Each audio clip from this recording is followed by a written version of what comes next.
قرطبة من الأعلى، وهذا أشهر شوارعها شارع المحجة العظمى. مر من هنا مواكب خلفاء بني أمية، ملوك الطوائف، الشعراء، الأدباء. هذا جامع قرطبة العظيم، وهناك مكان دواوين الحكم. كان الخليفة يعبر من الديوان إلى المسجد عبر صابات، جسر معلق قبل 1100 عام. هذه الناحية كانت قصور الخلافة. هناك إذا تشوفون السور كان مكان قصر عبد الرحمن الأوسط.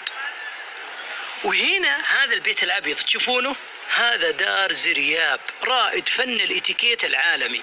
وفد على الأندلس من الدولة العباسية في عهد عبد الرحمن الأوسط، أكرموه، كان يعطيه راتب 40,000 دينار ذهبي، أكثر من راتب رئيس الولايات المتحدة الأمريكية. واللي خلفه دار المدنيات، يعتبر أول معهد موسيقي في العالم. فالجواري يوم يجون من السبي يمرون على دار المدنيات، يتدربون على الفن والشعر، بعدين يدخلون إلى القصور. نكمل جولتنا. وهذا جامع قرطبة العظيم، أعظم بناء شيدته يد العرب. اللي موجود هنا الكنيسة اللي بنيت بعد السقوط في قلب الجامع، حتى أنه حاكم قشتالة يوم شاف البناء قال: ماذا فعلتم؟ بنيتم بناء يمكن بناؤه في أي مكان وزمان، ولكنكم دمرتم مكان لا يمكن بناؤه عبر الزمان.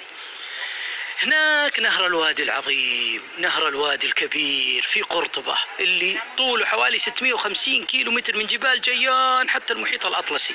فيما مضى من زمان كانت السفن ترسو حتى قرطبة هنا، وكانت على جنباته المنيات، الحدائق، شو ايش كانوا يسمونها؟ جنات النعيم، الرضوان. فكانوا أهل قرطبة يتمشون ويقيلون في هذه المنطقة. وهناك سلسلة جبال العروس.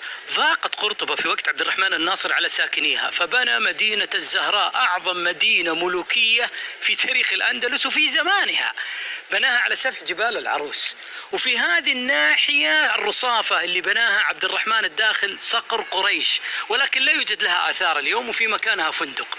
وهذه مدينة قرطبة بأزقتها ودورها البيضاء الجميلة، تقريبا كما تركها الأجداد من 1000 عام. انت فعليا إذا زرت قرطبة يرجع فيك الزمان إلى القرن الرابع الهجري، الخامس الهجري.